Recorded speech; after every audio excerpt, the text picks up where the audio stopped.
Operation തൂഫാൻ തുടങ്ങിയതിനു ശേഷം വലിയ തോതിൽ കഞ്ചാവടക്കമുള്ള മയക്കുമരുന്നുകൾ കണ്ടെത്തുന്നു, പ്രതികളെ അറസ്റ്റ് ചെയ്യുന്നു. നമ്മുടെ നാട്ടുകാരായിട്ടുള്ള പ്രതികളുണ്ട്, അയൽ സംസ്ഥാനക്കാരുണ്ട്, അന്യ സംസ്ഥാനക്കാരുണ്ട്. അതോടൊപ്പം കേരളത്തിലെ അഭ്യസ്തവിദ്യരായ കുറച്ച് പെൺകുട്ടികൾ കൂടി, യുവതികൾ കൂടി ഈ കെണിയിൽപ്പെട്ട് അവരും പോലീസിൻ്റെ പിടിയിലാവുന്നു. ഇതൊക്കെ ഈ കഞ്ചാവടക്കമുള്ള മയക്കുമരുന്നുകൾ ഉപയോഗിക്കുന്നവരാണ്. അതോടൊപ്പം ഇതിൻ്റെ വിൽപ്പനക്കാരികളുമാണ്. ഈ ആനിയും ഗ്രേസിയും ശ്വേതയും അമ്മിണിയൊക്കെ സ്ഥിരമായിട്ട് ആ പേരുകൾ വീണ്ടും വീണ്ടും ഇങ്ങനെയുള്ള ഓപ്പറേഷനുകളിൽ ഇങ്ങനെ പിടിക്കപ്പെടുമ്പോൾ അവർ പെടുകയാണ്. ചില പ്രത്യേക മതവിഭാഗങ്ങളിലുള്ള പെൺകുട്ടികൾ തന്നെയാണ് തുടർച്ചയായിട്ട് വീണ്ടും വരുന്നത് എന്നത് ശ്രദ്ധിക്കാതിരിക്കാൻ കഴിയില്ല. അത് ഒരുപക്ഷെ അവരുടെ വീടുകളിൽ നൽകിയ അമിത സ്വാതന്ത്ര്യമായിരിക്കാം. ഞാൻ അക്കാര്യം തീരുമാനിക്കേണ്ടത് ഈ വീഡിയോ കാണുന്ന സാധാരണ പ്രേക്ഷകരാണ്.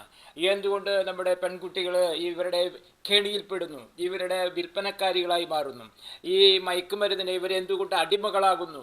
നമ്മുടെ സമൂഹം നേരിടുന്ന ഏറ്റവും വലിയ വെല്ലുവിളികളിലൊന്നായി ഈ പെൺകുട്ടികളുടെ, യുവതികളുടെ ഈ ഉപയോഗവും അവരുടെ വിൽപ്പനയും അവരുടെ ബഹളവും നമ്മളെ വേദനിപ്പിക്കുന്നു. രമേശ് ചെന്നിത്തല ആഭ്യന്തരം ഏറ്റെടുത്തത് മെയ് അവസാന വാരത്തിലാണ്.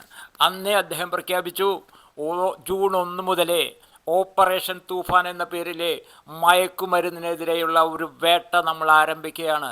മയക്കുമരുന്നിനെ ഈ കേരളം വഴങ്ങിക്കൊടുക്കില്ല, കേരളം അവരെ കീഴ്പ്പെടുത്താൻ അനുവദിക്കില്ല.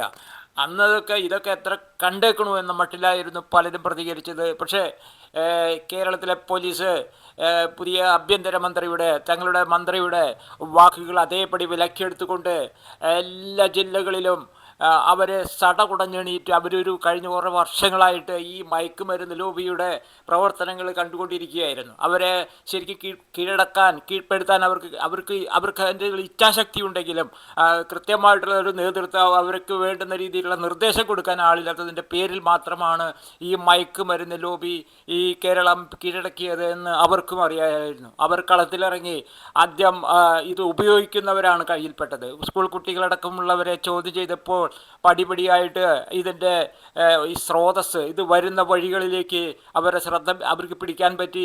ഓരോരുത്തരെ അവരകത്താക്കി കിലോ കണക്കിന് കഞ്ചാവും മയക്കുമരുന്നുകളും MDMA അടക്കമുള്ള സാധനങ്ങൾ ഇതിൻ്റെയൊക്കെ ഉപയോഗം. അന്വേഷണത്തിൻ്റെ 2ാം ഘട്ടത്തിലാണ് പോലീസിൻ്റെ ശ്രദ്ധ അതിഥി തൊഴിലാളികളേക്ക് തിരിയുന്നത്. അവരായിരുന്നു കേരളത്തിലെ ഈ വലിയ തോതിൽ കഞ്ചാവും മയക്കുമരുന്നും എത്തിക്കുന്നതിൻ്റെ പ്രധാന കണ്ണികൾ. അവരും കേരളത്തിലെ ഇടനിലക്കാരായിട്ടുള്ള ചെറുകിട കച്ചവടക്കാരും ചേർന്നിട്ട് വലിയ ഒരു സാമ്രാജ്യം തന്നെ കേരളത്തിൽ പടുത്തുയർത്തിയിരുന്നു.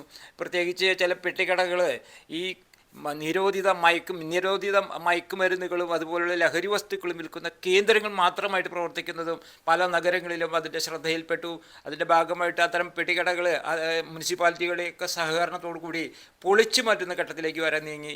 അപ്പോൾ തീർച്ചയായിട്ടും ഈ മയക്കുമരുന്ന് ലോബിയുടെ അടിവേരറുക്കുന്ന നടപടികളാണ് കേരളത്തിൽ നടന്നുകൊണ്ടിരിക്കുന്നത്. തീർച്ചയായിട്ടും അതിന് പോലീസിന് വേണ്ട നേർവഴിയും നേതൃത്വവും നൽകുന്ന നമ്മുടെ ആഭ്യന്തരമന്ത്രിയാണ്, കേരള സർക്കാരാണ്.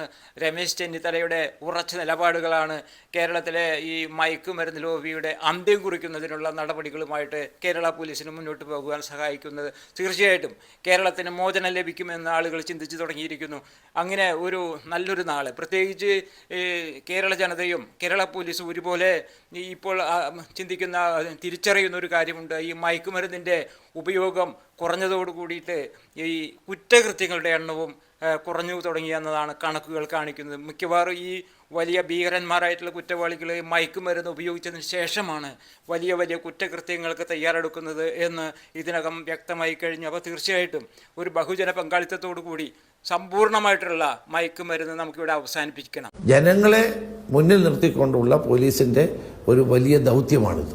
സംസ്ഥാനത്ത് കൊടുങ്കാറ്റായി ആഞ്ഞടിച്ച ഓപ്പറേഷൻ തൂഫാൻ.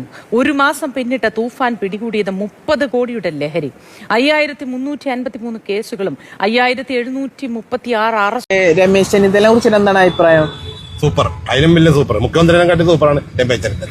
ഇത്രയും വർഷം 10 വർഷം ഇരുന്നിട്ട് ഈ ലഹരി മാഫിയക്കെതിരെ എന്തെങ്കിലും നടപടി എടുത്താൽ പിണറായി വിജയൻ ആഭ്യന്തര വകുപ്പ് കൈകാര്യം ചെയ്താണല്ലോ. എന്നിട്ട് പോലും പെരുമാറ് കണ്ടില്ല, എല്ലാത്തിനും തൂത്തുവാരിയല്ലേ. ഇപ്പൊ ഇവിടെ തന്നെ ഉണ്ടല്ലോ, ഇവിടെ എല്ലാ ഹോട്ടലുകളിലും നിരന്തരം പരിശോധനയാണ്. പോലീസ് വണ്ടി 2 വീലറിന് പോണ ആൾക്കാരെയൊക്കെ പിടിച്ച് പരിശോധിക്കുന്നുണ്ട്, സാധനം കിട്ടുന്നുണ്ട്. ഇപ്പൊ കുറെ പിടിച്ചിട്ടുണ്ടല്ലോ, തുടർന്ന് അങ്ങോട്ട് പോട്ടെ, ലഹരി ഇല്ലാണ്ടാക്കട്ടെ ഇവിടെ.